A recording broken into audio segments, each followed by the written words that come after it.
Hello and welcome to Board 8 Baseball, Game 4 of this Kick-Ass League Division Series between the Mordor Thrones and the Detroit Electricity. With me tonight, the voice of Board 8 Baseball, X the Nemesis. Hello, friends and neighbors. Always good to be here with you, Alec. Pivotal game 4 coming up here at oh, wait. Oh yeah. This is this the fourth new ballpark? It The it is the fourth different ballpark to happen for this series. We'll see. Fenway couldn't be used because of a cold front that moved in, causing it to be snowed out. So, the logical thing was to fly across the country to Safeco Field. Exactly. Well, it's because the weather is always so great in Seattle.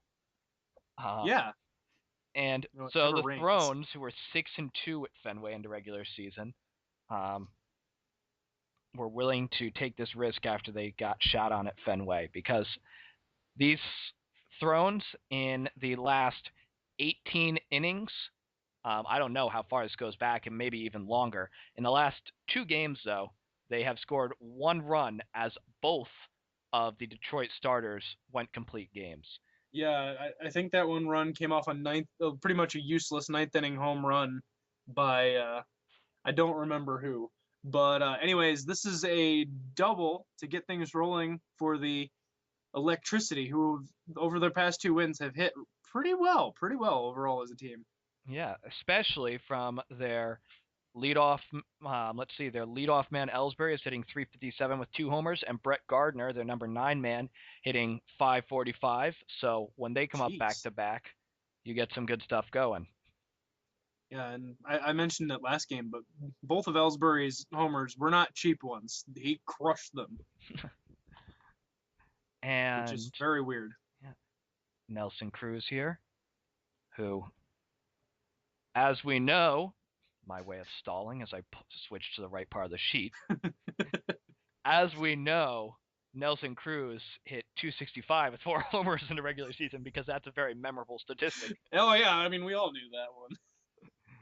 So, I had that written down right here. yeah, new look lineup for the Thrones, I think. One way to find. Yes, No, a new lineup. Evan Longoria no longer batting leadoff. Robinson Cano instead. Cano was hitting 538 coming into this yeah, game. I don't know about moving Cano leadoff when he's he's been pretty red hot. I mean, Well, I I can get see the him making theory him behind lead it off that if there was anybody who would drive him in. yeah, I mean Because, sometimes you got to take risks, like benching one of your first round draft picks for Jack Wilson. I mean, who would have thought that that would pay off? As this twice, one's club, I mean, right? twice in different years. I mean, Although, actually, sometimes, I think the second time. Was Jeter your first round pick in year two? yeah, he was. He was. He was my first overall. Because I remember you picked him the first year and he wasn't that great. And the second year you were like, I don't want to pick him, but at this spot in the draft, I really don't have a choice. Well, that and his stats for the year before the Power Pros game were fantastic. I think that was his MVP year, or well, the year he should have won MVP. He But he had like A's or B's in every stat, but trajectory was like a two, which meant that everything was a line drive, nothing was hit for power or distance at all. I wish I had known that before I drafted him. But everything worked out well in the end. And this one's ripped into left field. Runners going to second. That's a really good throw into the cutoff man. But anyway, a stand-up double for some hitter. Yeah, Whoever Billy Butler. hits in front of Molina. He plays for Kansas City, so he's going to get the headlines. Oh man. Anyway, Jared Weaver, who was I think phenomenal in Game 1 for the Volches. Am I right on that? In game one of the series, he went 6 innings. He got the win, giving up 2 runs. But Oh. in the regular season, he is probably Cy Young, 4-1 with a 1.22 ERA. It's something weird about this game. It doesn't seem like the pitchers were able to actually nail down wins a lot. He makes a mistake pitch here though, and this is going to fall in for a hit. Runner rounds third. There will be no throw to the plate, and the Electricity take a 1-0 lead. So But yeah, it seems like it was hard for pitchers to nail down wins. So to actually get 4 of them yeah, is nail down wins like you mean Felix Hernandez, who in 6 games with a 1.89 ERA was 0-1. poor KCF. Actually, you know what the hell am I saying? Yeah, He just well, won yeah, come on. the He series. just came. He's coming off a World Series. He is still the reigning World Series champion. So here is Brett Gardner, who has been so effective. And I was about to make a comment about defending World Series champions not making it the playoffs the next year to sort of chide KCF, but I think I did that exact same thing. So anyway. So while the Thrones had been very effective at home all year, Electricity actually were 5-3 on the road. So that's going to give us your ESPN Road Warriors title for the story. Well, I mean, both teams have kind of been road warriors in this series, if you think about it. Yeah. We have to see what the weather will be like if there is potentially a game 5, as this one's lifted into left field. Lazy fly ball. We'll have to see what the weather systems will be like if we can play the game at PNC Park. Yeah, and we have let's see, Ubaldo in the regular season for Detroit was very good, 2-1 with a 2.08. Here in the postseason, game 1, he actually pitched almost as well as Weaver, just also gave up 2 runs, but pitched an inning left.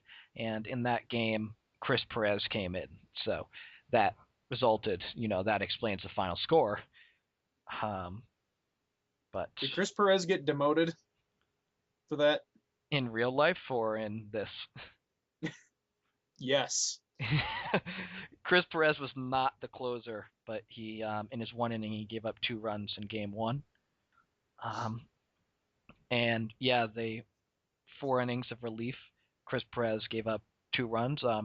Bard and Feliz combined for 3 scoreless innings in that game, and since then there's been no bullpen use whatsoever.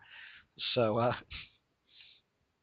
Indeed. Well, Ubaldo cruising so far. The offense for the Electricity able to get something started against probable Cy Young Weaver here. And once again, Voltch was incredibly proud of this pick because when he made it, he was